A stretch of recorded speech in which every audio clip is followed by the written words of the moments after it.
Hi there, my friends. I'm Natekokernot, and this is my channel, Mindedness. Welcome back. For those of you who don't know me, welcome. Today I am taking a break from just driving through the text of A Course in Miracles because I got a question in the comment section from a listener who had a very practical question that was, something I would like to dive into more deeply than I could in just answering the comment. So, just as a reminder to you folks who are following along, anytime you want to break from the humdrum reading of the text, if you have a practical question for me that you'd like me to take a deeper dive into, please leave it in the question or the comment section. I would be happy to take a deeper dive into it. I really enjoy connecting all the dots and exploring practical issues. So I'm going to start by sharing my screen and just showing you the question itself. I didn't say anything about who asked it, but I did write it down in my word processor. Nate, you mentioned that we can use the same defenses, like denial or sublimation, to defend the atonement. Could you give a practical example of how one might deny thoughts of separation in a healthy way during a conflict? I would be more than happy to. So there's a bunch of things that I want to bring into this conversation here today. And I guess I want to start with the truth about perception, which, of course, in Miracle points to. Science is now pointing to it too. And if you've been following me for a while, you've heard me mention the scientist Donald Hoffman many, many times on this channel because his theory about perception is just right in alignment with A Course in Miracles. Science as a tradition, there's been two branches, I would say. One branch is trying to keep anything related to the soul or anything related to the observer out of consideration entirely, which is basically really limiting the scope of science, as in you cannot go out of bounds into the mystical or into beyond space and time for finding the causes of things, which is great for scientists in terms of job security, because if the answer happens to be outside of the scope of space and time, and you're not allowed to look there, you will spend the rest of your life, and many more scientists to come will spend the rest of their lives looking for the answers where it doesn't exist, which is great. The scientists, they're going to have a job. They're just never going to find the answers, which is not great for us. Anyways, I'm going to dive into how, Donald Hoffman basically makes the analogy that we're all seeing the world through our own personal set of virtual reality, sorry, VR, virtual reality goggles. We're the only ones seeing the world that we're seeing. Nobody else is seeing that world. We're constructing a world ourselves. A piece from neuroscience that I often cite is the difference between efferent and afferent nerves, because even though neuroscience is wholly within space and time, it also happens to be a really interesting symbol within the dream of separation for what is happening as far as pertains to perception. Efferent nerves are nerves that are going out of the brain and the central nervous system towards our sensory organs. Okay, those would be our eyes, ears, nose, tongue, and our skin, where we feel tactile sensation. Afferent nerves are nerves that are sending information from the sensory organs towards the brain and the central nervous system. One way to quickly remember which one is which is if you think about efferent starts with an E, as does the word exit. So you could say if the core of us is the brain, just symbolically, uh, the information exiting the brain is the efferent nerves, and the afferent nerves are the ones moving in the opposite direction. It's a two-way highway, okay? So anybody who thinks that, that holds on to the assumption that we are seeing reality passively, that our eyes are just like a camera recording what is actually there, is going to be probably convinced that the percentage of afferent nerves to efferent nerves would be quite large, that there'd probably be 95, 99% afferent nerves because the information is coming into the brain and the central nervous system. In fact, neuroscience will tell you that more than 70% of the nerves are efferent. They're exiting the brain, which means essentially we're constructing the reality we see, which would explain why we're the only ones seeing what we're seeing, and we're the only ones hearing things as we're hearing. To dive a little deeper into that, it's all based on the present moment being seen through a filter of the past. And that would be essentially what anybody who's studied trauma, if they went to school for psychology, learned about psychology, is that when you're traumatized or you're re-traumatized, it's because you're seeing the present moment through the filter of a past experience. So back to the question. Say the conflict arises because your romantic partner says something about effectively how you're not doing good enough to keep this relationship afloat. Okay, that could be a moment in which conflict could arise.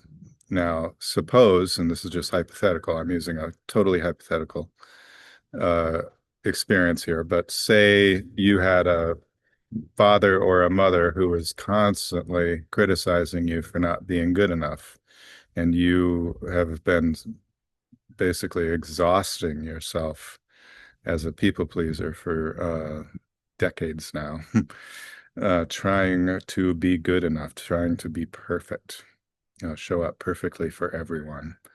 And that sensitivity, that emotional sensitivity, comes up for you when that partner says that thing about how you're not trying hard enough or you're not doing good enough. All you hear is that little bit of it, which is you're not good enough.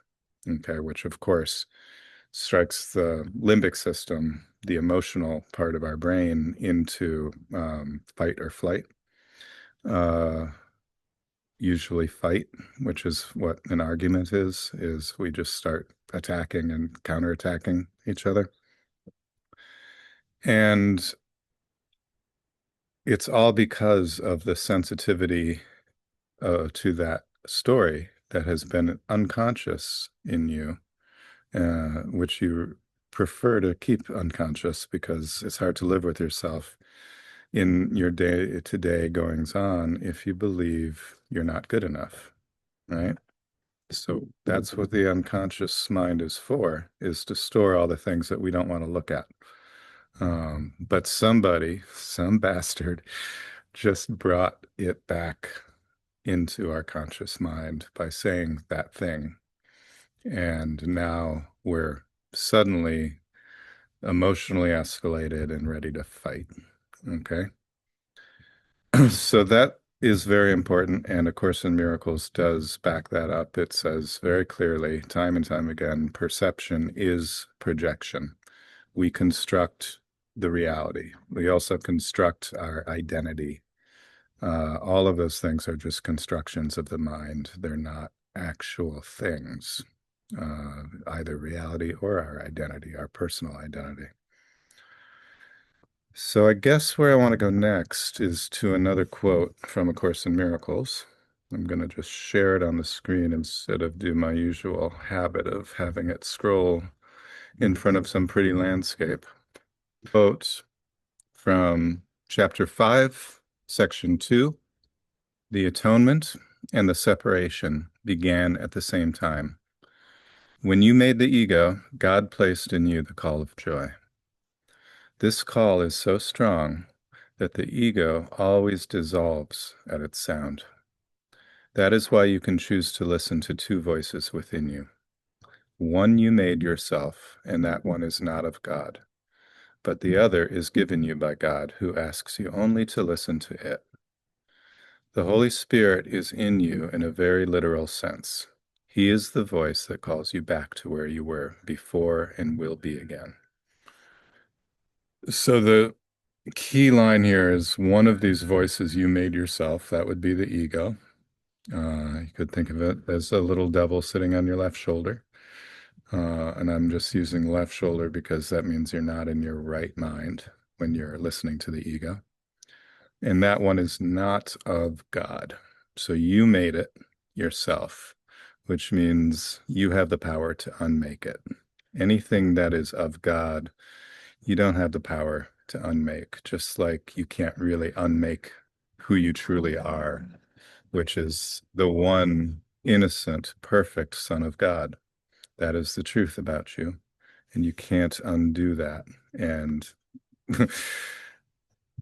most Course in Miracles students, when they understand this, they are truly grateful that that's not something that we can undo. It's impossible. God's laws are not the kinds of laws that we can actually break, although we can disobey them and we can be oblivious to them, as many of us probably are. And now to get to the heart of this question, I'm going to go to another quote from the book. This one is from a section in chapter 12, section 2, called Fear as a Call for Love. And I actually wrote this in my response in the comments, or I copied and pasted it. Consider how well the Holy Spirit's interpretation of the motives of others will serve you then. Having taught you to accept only loving thoughts in others and to regard everything else as an appeal for help, he has taught you that fear is an appeal for help. This is what recognizing it really means. If you will not protect it, he will reinterpret it. That is the ultimate value to you in learning to perceive attack as a call for love. We have learned surely that fear and attack are inevitably associated. If only attack produces fear, and if you see attack as the call for help that it is, the real nature of fear must dawn upon you, for fear is a call for love, in unconscious recognition of what has been denied. Okay, so that devil, the ego, on your left shoulder will interpret what your partner has said to you as an attack on your self-identity. And in the spirit of self-defense, you will attack back. That's how arguments go, and they escalate just like nations escalate in certain places. Back and forth, missiles, missiles, missiles. Nobody is happy. Everybody's devastated. But that little angel on your right shoulder is whispering to you, you can reinterpret this as a call for love. And just like when we're guided in A Course in Miracles to look honestly and recognize a sensation or a feeling in us as fear, like that's the first step, is to recognize that fear is present before we can hand that fear over to the Holy Spirit for reinterpretation. Now we're being asked to do that with another person, another brother or sister's fear, is reinterpret it as a call for love. Okay.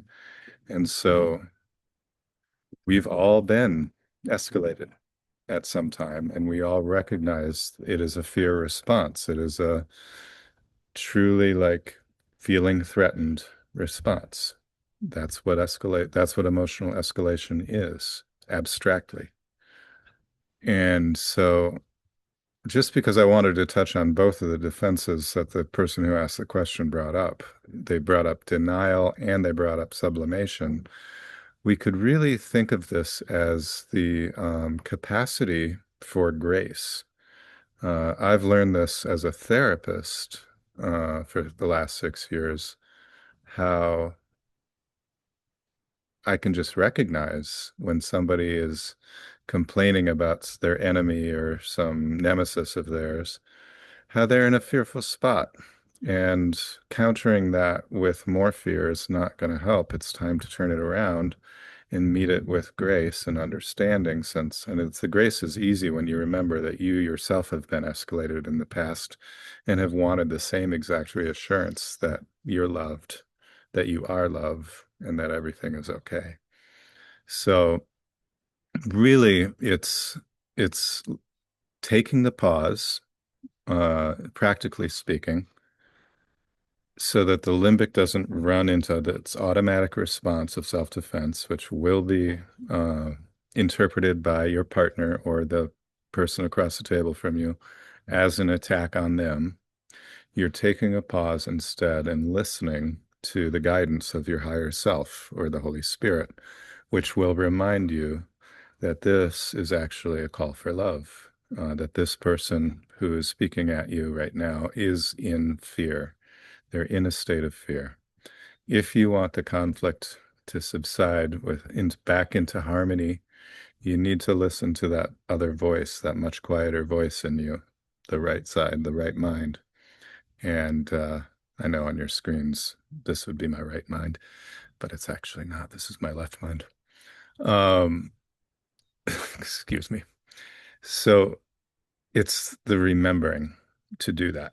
It's the remembering to take the pause, to listen, and then to remember there is a right way to respond to this, which will quickly just like shoo the conflict right out the door. Okay. And the ego, this is where denial comes back.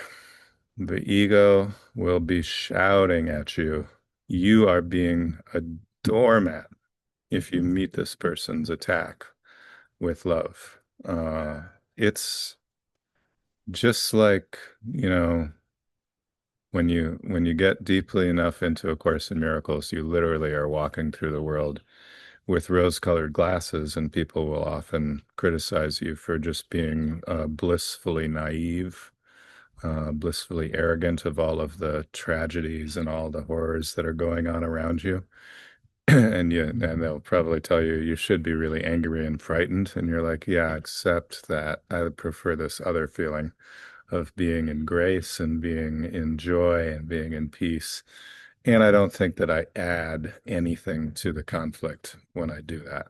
So I'm going to keep doing that.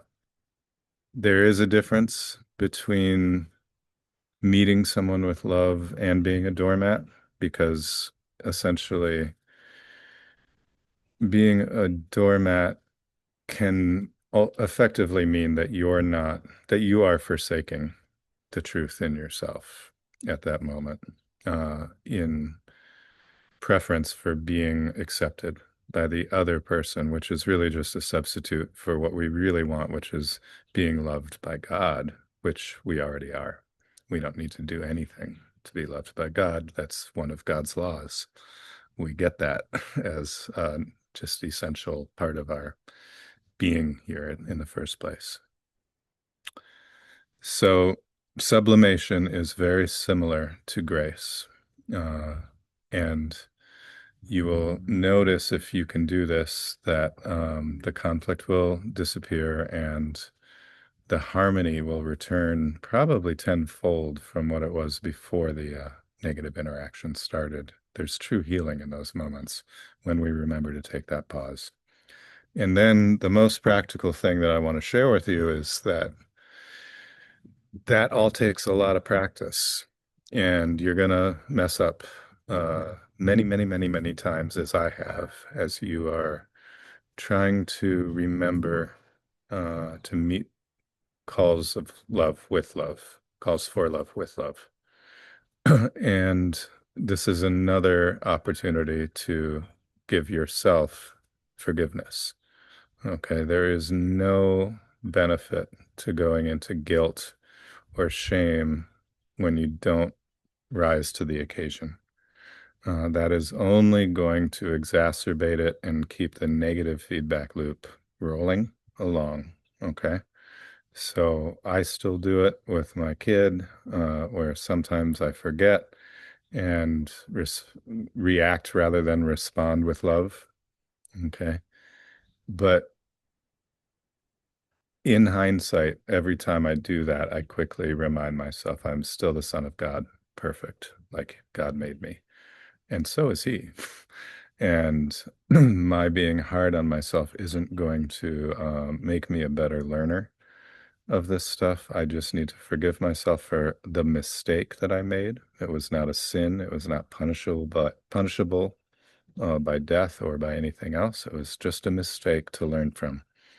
And that is the key to actual growth, that you do not be hard on yourself for your mistakes. They're just mistakes. And if you're hard on yourself, you'll forget to learn from them. You'll get into that quagmire of that muddying up the waters so you don't see anything clearly anymore. You're essentially getting into the guilt spiral or the guilt hot potato game. So it comes with practicing. The lessons, the workbook lessons of A Course in Miracles are the practice that makes it more than an intellectual understanding of a bunch of concepts and ideas, because that is not enough.